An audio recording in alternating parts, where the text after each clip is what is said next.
Hi hello ಸ್ನೇಹಿತರೆ, welcome to ನಮ್ಮ ಉದ್ಯೋಗ ಮಾಹಿತಿ. ಸ್ನೇಹಿತರೆ, ದಿನಾಂಕ 18/1/2024 ಗ್ರೂಪ್ ಬಿ 277 ಹುದ್ದೆಗಳ ನೇಮಕಾತಿಗೆ ಸಂಬಂಧಪಟ್ಟಂತೆ ಏನು ಒಂದು ಕಡ್ಡಾಯ ಕನ್ನಡ ಭಾಷಾ ಪರೀಕ್ಷೆಯನ್ನು ನಿಗದಿಪಡಿಸಲಾಗಿತ್ತು.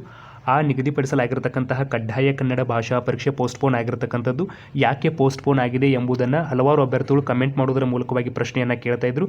ಈ ಬಗ್ಗೆ ಕ್ಲಾರಿಫಿಕೇಷನನ್ನು KPSSI ಒಂದು ಪ್ರೆಸ್ ನೋಟನ್ನು ಹೊರಡಿಸುವುದರ ಮೂಲಕವಾಗಿ ತಿಳಿಸಿರ್ತಕ್ಕಂತಹದ್ದನ್ನು ಗಮನಿಸಬಹುದು.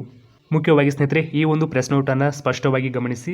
ವಿವಿಧ ಇಲಾಖೆಯಲ್ಲಿನ ಗ್ರೂಪ್ ಬಿ 277 ಹುದ್ದೆಗಳ ನೇಮಕಾತಿಗೆ ಸಂಬಂಧಪಟ್ಟಂತೆ ದಿನಾಂಕ 18/1/2025 ಕಡ್ಡಾಯ ಕನ್ನಡ ಭಾಷಾ ಪರೀಕ್ಷೆಯನ್ನು ನಿಗದಿಪಡಿಸಲಾಗಿತ್ತು. ಆದರೆ ಇತ್ತೀಚೆಗೆ ನಡೆದ PDO ಹುದ್ದೆಗಳ ನೇಮಕಾತಿಗೆ ಸಂಬಂಧಪಟ್ಟಂತೆ ಕಡ್ಡಾಯ ಕನ್ನಡ ಭಾಷಾ ಪರೀಕ್ಷೆನ ಲಕ್ಷಾಂತರ ಅಭ್ಯರ್ಥಿಗಳು ಹಾಜರಾಗಿ ಆ ಒಂದು ಪರೀಕ್ಷೆಯನ್ನು ತೆಗೆದುಕೊಂಡಿರೋದ್ರಿಂದ ಹಲವಾರು ಅಭ್ಯರ್ಥಿಗಳು ಪ್ರಸ್ತುತ ಈ ಒಂದು ಪರೀಕ್ಷೆಗಳಿಗೂ ಕೂಡ ಅದೇ ಒಂದು ಕಡ್ಡಾಯ ಕನ್ನಡ ಎಕ್ಸಾಮಿನೇಷನನ್ನು ಬರೆಯಬೇಕಾಗಿದೆ. ಪಂಚಾಯತ್ ಅಭಿವೃದ್ಧಿ ಅಧಿಕಾರಿ ಹುದ್ದೆಗಳ ಕನ್ನಡ ಭಾಷಾ ಪರೀಕ್ಷೆಯ ಫಲಿತಾಂಶ ಶೀಘ್ರದಲ್ಲೇ ಪ್ರಕಟಗೊಳ್ಳುವ ಸಾಧ್ಯತೆ ಇದ್ದು, ಅದರಲ್ಲಿ ಹಾಜರಾದ ಅಭ್ಯರ್ಥಿಗಳು ಮತ್ತೊಮ್ಮೆ ಭಾಷಾ ಪರೀಕ್ಷೆಯನ್ನು ಬರೆಯುವುದರಿಂದ ಆಯೋಗಕ್ಕೆ ಮೌಲ್ಯಮಾಪನದಲ್ಲಿ ಹೆಚ್ಚಾಗಿ ತೊಂದರೆ ಉಂಟಾಗುವುದರಿಂದ ಆದ್ದರಿಂದ ದಿನಾಂಕ 18/1/2025 ನಿಗದಿಪಡಿಸಲಾಗಿರತಕ್ಕಂತಹ ಈ ಒಂದು ಕಡ್ಡಾಯ ಕನ್ನಡ ಭಾಷಾ ಪರೀಕ್ಷೆಯನ್ನು ಮಾತ್ರ ಮುಂದೂಡಲಾಗಿದ್ದು, ಅದನ್ನು ಹೊರತುಪಡಿಸಿದರೆ ಸ್ಪೆಸಿಫಿಕ್ ಪೇಪರ್ ಆಗಿರಬಹುದು ಮತ್ತು ಸ್ಪರ್ಧಾತ್ಮಕ ಪರೀಕ್ಷೆ ಆಗಿರಬಹುದು ಯಾವ ದಿನಾಂಕದಂದು ನಿಗದಿಪಡಿಸಲಾಗಿತ್ತು ಆ ಒಂದು ದಿನಾಂಕದಂದೇ ನಡೆಯುತ್ತೆ.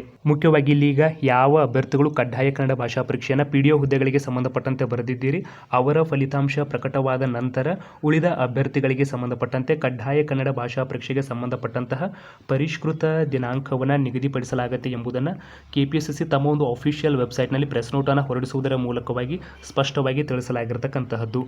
ಸ್ನೇಹಿತರೆ, ಮುಖ್ಯವಾಗಿ ಗಮನ ಇರಲಿ, ಕೇವಲ 18/1/2025 ನಿಗದಿಯಾಗಿರತಕ್ಕಂತಹ ಕಡ್ಡಾಯ ಕನ್ನಡ ಪರೀಕ್ಷೆ ಮಾತ್ರ ಪೋಸ್ಟ್ಪೋನ್ ಆಗಿದೆ. ಅದನ್ನು ಹೊರತುಪಡಿಸಿದ್ರೆ ಸ್ಪರ್ಧಾತ್ಮಕ ಪರೀಕ್ಷೆಗೆ ಸಂಬಂಧಪಟ್ಟಂತೆ ಮತ್ತು ಸ್ಪೆಸಿಫಿಕ್ ಪೇಪರ್ಗೆ ಸಂಬಂಧಪಟ್ಟಂತೆ ಈಗಾಗಲೇ ಹಾಲ್ ಟಿಕೆಟನ್ನು ಬಿಡುಗಡೆ ಮಾಡಲಾಗಿದ್ದು, ಅಭ್ಯರ್ಥಿಗಳು ಹಾಲ್ ಟಿಕೆಟನ್ನು ಡೌನ್ಲೋಡ್ ಮಾಡಿಕೊಳ್ಳುವುದರ ಮೂಲಕವಾಗಿ ನಿಗದಿಪಡಿಸಿರ್ತಕ್ಕಂತಹ ದಿನಾಂಕದಲ್ಲಿ ಎಕ್ಸಾಮಿನೇಷನನ್ನು ಬರೆಯಬಹುದು. ಮುಖ್ಯವಾಗಿ ಸ್ನೇಹಿತರೆ, ಈ ಒಂದು PDO ಹುದ್ದೆಗೆ ಸಂಬಂಧಪಟ್ಟಂತೆ ಈಗಾಗಲೇ ಕಡ್ಡಾಯ ಕನ್ನಡ ಎಕ್ಸಾಮಿನೇಷನನ್ನು ಬರೆದಿರ್ತಕ್ಕಂಥ ಅಭ್ಯರ್ಥಿಗಳು ಮತ್ತೆ ಈ ಒಂದು ಗ್ರೂಪ್ ಬಿ ಹುದ್ದೆಗೂ ಕೂಡ ಕಡ್ಡಾಯ ಕನ್ನಡ ಬರೀಬೇಕಾ ಅಂತ ಪ್ರಶ್ನೆಯನ್ನು KPSSIಗೆ ಮುಂಜಾನೆ ಕಾಲ್ ಮಾಡುವುದರ ಮೂಲಕವಾಗಿ ಕೇಳಿದಾಗ ಅವರು ಹೇಳಿರ್ತಕ್ಕಂತಹ ಉತ್ತರವನ್ನು ಕೂಡ ಸ್ಪಷ್ಟವಾಗಿ ಗಮನಿಸಬಹುದು. ಈ ಬಗ್ಗೆ ನಾವು ಒಂದು ಪ್ರೆಸ್ ನೋಟನ್ನು ಇವತ್ತು ಈವ್ನಿಂಗಲ್ಲಿ ಹೊರಡಿಸ್ತೀವಿ ಅಂತ ಹೇಳಿದ್ರು. ಅದೇ ಪ್ರಕಾರವಾಗಿ ಪ್ರೆಸ್ ನೋಟನ್ನು ಹೊರಡಿಸಲಾಗಿರ್ತಕ್ಕಂತಹದ್ದು. Hello madam. ನಮಸ್ತೆ ಸರ್, ಹೇಳಿ ಮೇಡಮ್, ಈಗ PDO ಹುದ್ದೆಗೆ ಸಂಬಂಧಪಟ್ಟಂತೆ ಕಡ್ಡಾಯ ಕನ್ನಡ ಎಕ್ಸಾಮ್ ಬರೆದಿದ್ದೀವಿ, ಬಟ್ ರಿಸಲ್ಟ್ ಇನ್ನೂ ಬಂದಿಲ್ಲ. ಈಗ ಮತ್ತೆ ಗ್ರೂಪ್ ಬಿಗೆ ಸಂಬಂಧಪಟ್ಟಂಗೆ ಏನೋ ಬರೀಬೇಕಾ ಮೇಡಮ್? ಅದು ಇನ್ಫಾರ್ಮ್ ಮಾಡ್ತೀವಿ ಸಂಜೆ ಅಷ್ಟೊತ್ತಿಗೆ. ತಮ್ಮ ಹೆಸರು? ಮುಖ್ಯವಾಗಿ ಸ್ನೇಹಿತರೆ, ಇದಿಷ್ಟು ಇವತ್ತಿನ ಒಂದು ಪ್ರಮುಖ ಮಾಹಿತಿಯಾಗಿತ್ತು. ಇದೇ ರೀತಿ ಹೆಚ್ಚಿನ ಮಾಹಿತಿ ಅಪ್ಡೇಟ್ಸನ್ನು ಪಡೆಯಲು ನಮ್ಮ ಚಾನೆಲ್ ಸಬ್ಸ್ಕ್ರೈಬ್ ಮಾಡಿ ಮತ್ತು ಪಕ್ಕದಲ್ಲಿ ಕಾಣುವ ಬೆಲ್ ಬಟನ್ ಅನ್ನು ಕೂಡ ಕ್ಲಿಕ್ ಮಾಡಬಹುದು. ಸಿಗೋಣ ಮತ್ತೊಂದು ಪ್ರಮುಖ ವಿಡಿಯೋದೊಂದಿಗೆ. ಧನ್ಯವಾದಗಳು.